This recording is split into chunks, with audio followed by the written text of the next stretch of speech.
Welcome student on my channel True Scholar. Today we will study a poem. Poem name is My Mother at 66. Poem is composed by Kamla Das. Let's start. तो सबसे पहले हम यहाँ poet के बारे में जान लेते हैं. यहाँ पे ब्रीफ डिस्क्रिप्शन दिया हुआ है. कमला दास 1934-2009 was born in Malabar, Kerala. कमला दास का जन्म 1934 में मालाबार केरल में हुआ था. She is recognised as one of India's foremost poets. She is recognised पहचानी जाती हैं, जानी जाती हैं as one of the India foremost means होता अग्रणी या सर्वप्रथम पोएट्स कवियों में. तो इनका स्थान जो है वो भारतीय कवियों में अग्रणी है. Her work are known for their originality, versatility, and the indigenous flavor of the soil. Her work, उनके जो रचनाएं हैं, आर नोन जानी जाती हैं फॉर देयर ओरिजिनलिटी मौलिकता के लिए, वर्सेटिलिटी बहुमुखी प्रतिभा के लिए, एंड इंडिजेनियस मिस स्वदेशी, फ्लेवर मिस स्वाद होता है या खुशबू, ऑफ सॉइल मिट्टी की. तो उनकी जो रचनाएं हैं वो मौलिकता से परिपूर्ण होती हैं, उनमें बहुमुखी प्रतिभा होती है और वो स्वदेशी मिट्टी की खुशबू लिए होती हैं. कमला दास has published many novels and short stories in English and Malayalam under the name of Madhavi कुटी.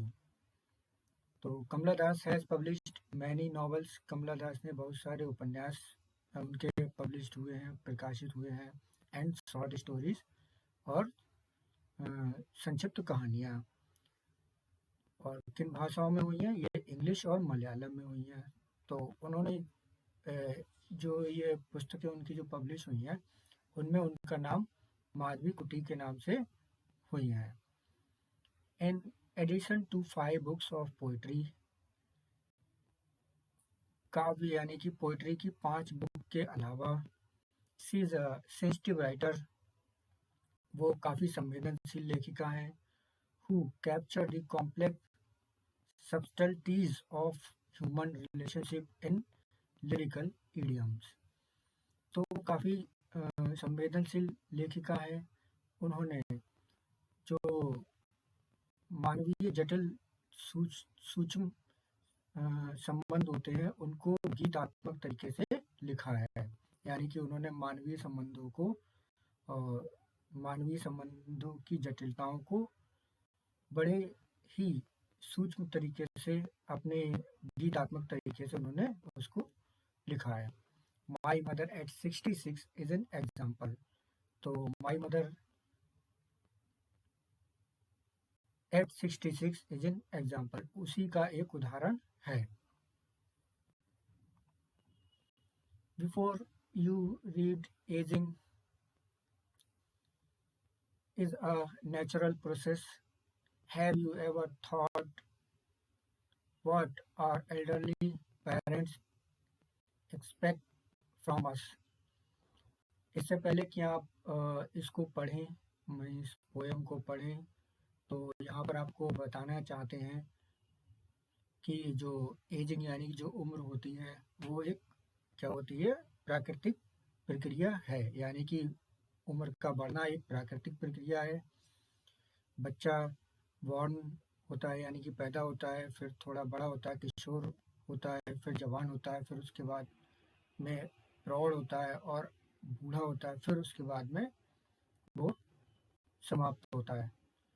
तो यहाँ पर इसी प्रकार की बात कही गई है. हैव यू एवर थॉट, क्या आपने कभी सोचा है? What our elderly parents expect from us, हमारे जो माता पिता है वो हमसे क्या अपेक्षा रखते हैं. सो अब पोएम को शुरू करते हैं. Driving from my parents home to Cochin last Friday morning. I saw my mother beside me. Those open-mouthed, her face ashen like that of a corpse, and realized with pain that she was as old as she looked, but soon put that thought away and looked out at young trees sprinting, the merry children spilling out of their homes. But after the airport security check, standing a few yards,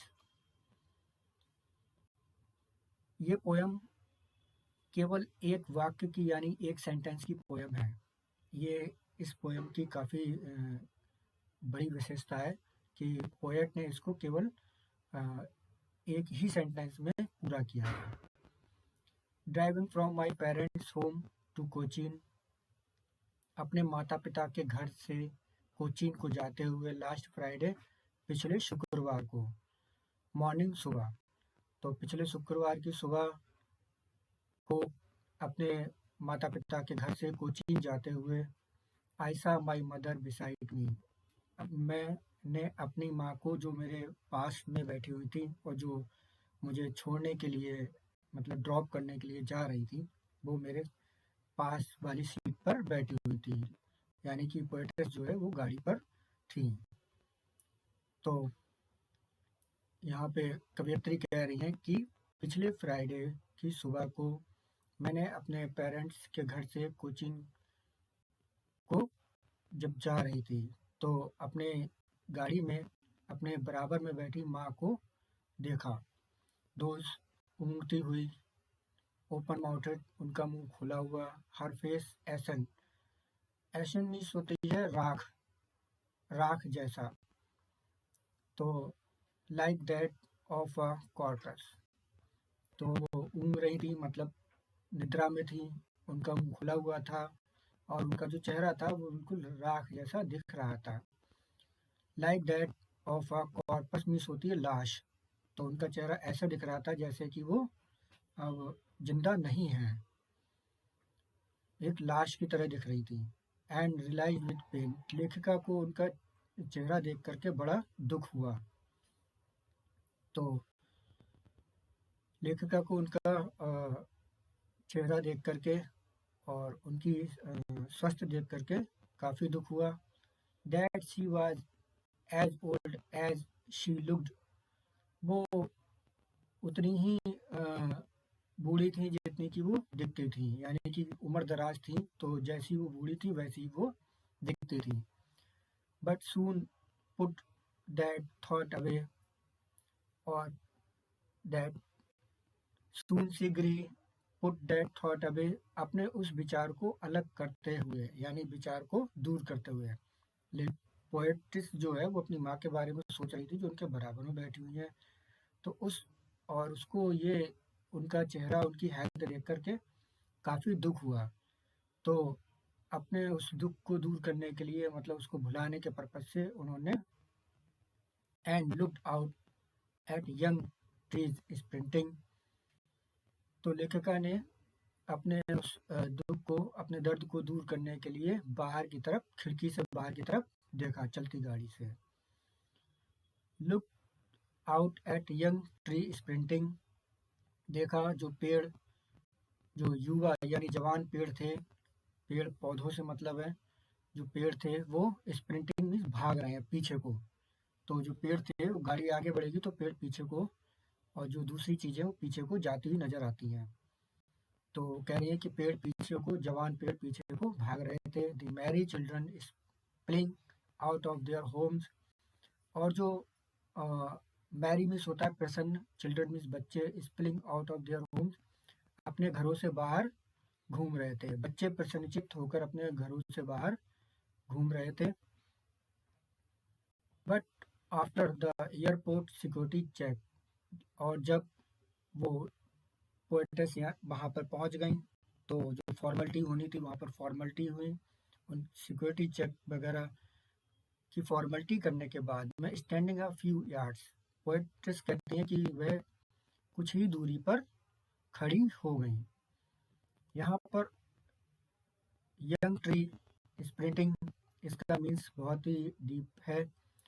यहाँ पर ये poetess अभी आपको बताना चाहती हैं कि जो युवा पेड़ है वो पीछे छूटते जा रहे हैं। इसका और the merry children spring out of their homes, और प्रसन्नचित्त बच्चे घरों के बाहर खेल रहे हैं। इसका मीन्स ये यहाँ पर निकल कर आता है, ये आपके क्वेश्चन में है, तो इसी वजह से इसको एक्सप्लेन करना काफ़ी ज़रूरी है। तो वो कहते हैं कि इस लाइन का मीन्स ये होता है कि जो युवा पेड़ जो पीछे छूटते जा रहे हैं और जो प्रसन्नचित्त बच्चे जो हैं वो अपने घरों के बाहर खेल रहे हैं, वो इनका कहने का मतलब ये है कि ये जो हरे भरे वृक्ष युवा पेड़ जो पीछे छूटते जा रहे हैं, यानी कि इसका मतलब माता पिता के समृद्ध परिवेश से है। युवा पेड़, यंग ट्रीज मीन्स माता पिता के समृद्ध परिवेश से है, और स्प्रिंटिंग मीन्स पीछे छूट जाना, तो वो पीछे छूटते जा रहे हैं। और जो युवा बच्चे जो प्रसन्नचित्त बच्चे की बात की गई है, तो इसका मतलब है कि वो बच्चे जो है वो अपने घरों से बाहर खेल रहे हैं, वो अपने समृद्ध माता पिता के समृद्ध परिवेश से वो नहीं ले पा रहे हैं अपने कामकाजी जीवन में जो उनको लेना चाहिए। तो आगे अब वो कहते हैं कि but after the airport security check, जब एयरपोर्ट पे जाने के बाद में उनकी सिक्योरिटी चेकिंग वगैरह हो गई, जांच हो गई, तो स्टैंडिंग अ फ्यू आवर्स, तो कुछ कदमों की दूरी पर खड़े होकर, away I looked again at her, मैंने उनको दोबारा देखा। किनको? मदर को। तो पोएटस ने अपनी मदर को दोबारा देखा। वेन, वेन मीन्स होता है रंगहीन, पेल मीन्स होता है मुरझाया हुआ। तो उनको जब दोबारा देखा तो वो कैसी दिखती थी? वो दिखती थी बिल्कुल रंगहीन और मुरझाई हुई सी दिखती थी। As a late winter's moon, ऐसी दिखती थी जैसे कि जो सर्दी यानी जाड़े का चंद्रमा होता है पूरा पीला, तो वो बिल्कुल वैसे ही पूरी पीली की पीली यानी कि रंगहीन और मुरझाई हुई चंद्रमा के समान दिखती थी। एंड फील दैट ओल्ड, और बहुत ही बूढ़ी दिखती थी। मीन्स एक तो होता है बूढ़ा होना और एक होता है उम्र से ज़्यादा दिखना। तो पोएट यही कहना चाह रही कि वो ज़रूरत से ज़्यादा बूढ़ी दिखती थी। फैमिलियर एक माई चाइल्डहुड फेयर, अब यहाँ पर पोएटेस कहती हैं कि जो उनका चिर परिचित जो दर्द था वो फिर से उभर आया, यानी कि उनको फिर से दुख होने लगा अपनी माँ की अवस्था को देख करके। माई चाइल्डहुड फेयर, और ये जो चिर परिचित उनका जो दर्द है और जो उनका दुख है वो उनके बचपन में भी होता था। अब वो अपने बचपन को याद करते हुए पोएटेस कहती हैं कि बचपन में उनको काफ़ी डर लगता था जब वो अपनी माँ को देखती थी, क्योंकि वो तब भी कमज़ोर थी और उनको ऐसा लगता था कि जैसे कि ये बचेंगी नहीं, मतलब जल्द ही मरने वाली हैं। तो पोएटस को वो बचपन में भी अपने ये फील होता था और अब उसको फिर वही चीज़ फील हो रही है। But all I said was see you soon अम्मा, तो पोएटस कह रही कि मैंने अपने भय को अपने डर को एक दरकिनार करते हुए कहा, जल्द ही मिलेंगे अम्मा दोबारा। तो उसने कहा कि जल्द ही मिलेंगे अम्मा। All I did was smile and smile and smile. अब यहाँ पे लेखिका कहती हैं कि अपने दुख को उनसे छिपाते हुए और दरकिनार करते हुए, मतलब उनसे अपनी अम्मा से छिपाते हुए अपने दुख को उसने केवल विदा किया। उन्होंने अम्मा से कहा कि जल्द ही मिलेंगे, जबकि वो ये जानती थी कि शायद अब इनसे दोबारा मुलाकात संभव नहीं है, क्योंकि उनकी अवस्था वो बहुत कमज़ोर थी और अस्वस्थ सी दिखती थी। तो पोएटस को लगता था कि अब शायद ही दोबारा उनसे मुलाकात हो पाए, यानी कि जिंदा उन्हें दोबारा देख पाए। तो अपने इस चीज़ को, अपने इस विचार को दरकिनार करते हुए वो उनको देखकर मुस्कुराती है और मुस्कुराकर उनसे विदा लेती है, और वो केवल मुस्कुराती है।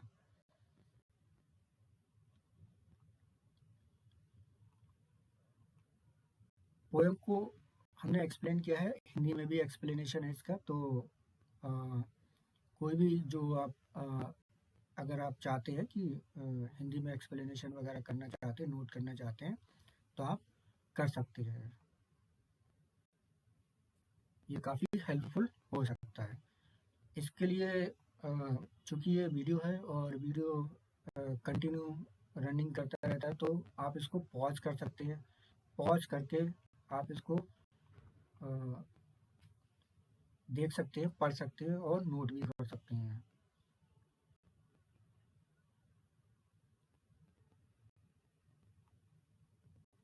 डोज मीन्स सूंघना होता है, कॉर्पस मीन्स लाश या मुर्दा होता है, स्पेलिंग आउट बाहर घूम रहे थे, और वेन मीन्स रंगहीन, पेल मीन्स मुरझाया हुआ, मैरी मीन्स खुश होना, खुश।